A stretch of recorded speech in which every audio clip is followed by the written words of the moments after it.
Hello. Okay, so just before Thanksgiving last week, Tesla came out with the pricing for the Tesla Semi, and it's a lot less than most people were thinking, myself included. The base version will get you 300 miles of range and will cost $150,000. There was one with a range of 500 miles, and that one costs $180,000. And finally, there's the Founders Edition that'll cost $200,000. The reservation for the 300 and 500 mile trucks is $20,000, and the reservation for the Founders Edition is the entire $200,000.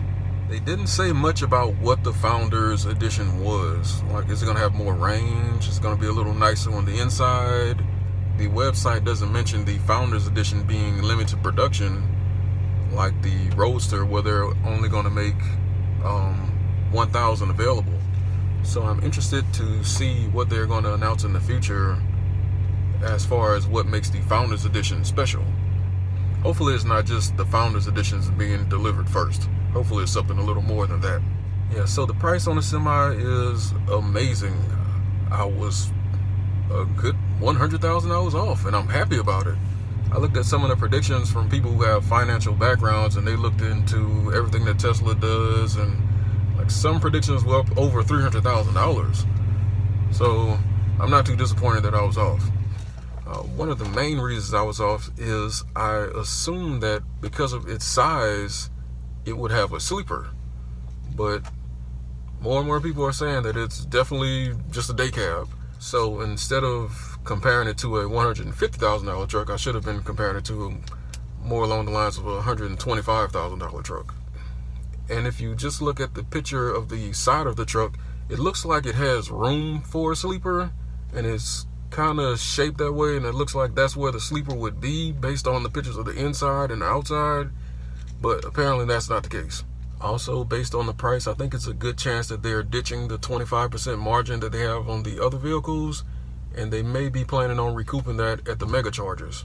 Another thing is, I assumed that the battery would be 1 megawatt hour.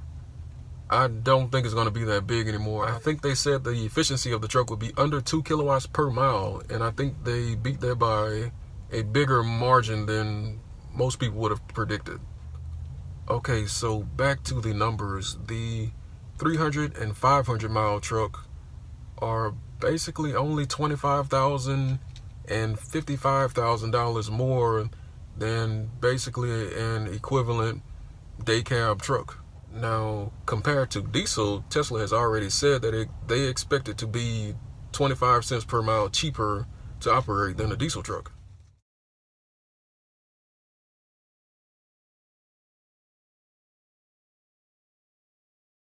The 300 mile range truck, you would only have to drive 100,000 miles to make up the difference. With the 500 mile range truck, you would only have to drive 220,000 miles. With the 300 mile range truck, if you use the full range and you drove 300 miles a day, it would take you 286 days to make up the difference in the price. And with the 500 mile range truck, if you drove 500 miles a day, it would take just 110 days to make up the difference. That's just 4 months. Some things that we may be able to assume based on knowing the price and the range of the trucks. Tesla was planning on doing a rail system from the Gigafactory to Fremont so they can ship the batteries. But they're telling us now that platooning these trucks is cheaper than rail. So those plans may be canceled for now. I also expect for Tesla to start making some pretty significant pushes for legislators in the area to allow them to have their platooning trucks and possibly trucks without drivers in that area between Sparks, Nevada and Fremont. And they have already confirmed that they're going to be using the Tesla Semis to transport batteries and supplies from the Gigafactory to the Fremont plant. Another thing we can assume is the price probably doesn't include any type of on-site mega charger installation, or just including the device for whatever company to install it. Looking at the prices, their margins have got to be fairly slim. And also, based on the prices, they've either had a significant price improvement in cost per kilowatt, or the 500 mile truck's battery is going to be less than 1 megawatt hour. And also, even though they said they wouldn't do it, I expect that at some point the Model S is going to get the 2170 batteries and switch from the 18650s, and they'll probably increase the range over, well, they'll increase the battery size over 100 kilowatt hours, even though they said they wouldn't do that either. Probably before the Roadster and the Tesla Semi come out, I would expect the Model 3 to possibly even have its own 100 kilowatt hour battery. I don't know how high they'll go, probably not all the way up to 200 like the Roadster, but I wouldn't be surprised to see the Model S get a 120 kilowatt hour battery. And that would probably go along with an interior refresh and possibly a full refresh of the car. Elon said because of the wheelbase, the Model 3 couldn't fit a 100 kilowatt hour battery. And I don't think he was lying, but I think they've had some significant breakthrough in battery chemistry, or they expect a breakthrough in battery chemistry that's going to happen between now and 2019 and 2020. That's going to allow them to fit more batteries in a smaller space. Because if the Roadster can fit a 200 kilowatt hour battery, then the Model 3 can fit one. It may be extremely expensive, but that doesn't mean it can't be done. Also, looking at the Roadster and Semi prices, it might not be completely fair because those are based on future numbers. They're also based on batteries coming from a building that isn't complete yet. There are a lot of people demanding that the Model S and Model X get 200 kilowatt hour batteries immediately because the little Roadster can have it, but it doesn't really have anything right now because the car isn't in production yet. So just remember that. But to wrap it up with these Tesla Semi prices, I thought it was a good deal at $250 or even a steal at $200, but at $150,000 and $180,000, at those prices, I can't really make an argument for a diesel powered truck. I think there would have to be some very specific situations where a diesel powered truck would make more sense than this Tesla Semi. I don't know. I'm gonna sit back and wait and see what Freightliner and Peterbilt KW and see what their answer to this is going to be, because if they don't have a serious answer to the Tesla Semi, they're going to have a problem on their hands, because Tesla can come in and if they can make these trucks, they can take a huge amount of the market just because of what trucking is. It's all about the money, and right now Tesla's numbers look amazing. And that's why I want one for myself. So if you know anyone who's looking to buy a Model S or a Model X, get them to use my referral code so I can get that Roadster and flip it and get myself into that Tesla Semi. And if that does happen, we're going to be giving away a Model 3. Really blown away by the Tesla Semi pricing, and I can't wait to get more updates. Okay, so we got some more Tesla Semi information in today.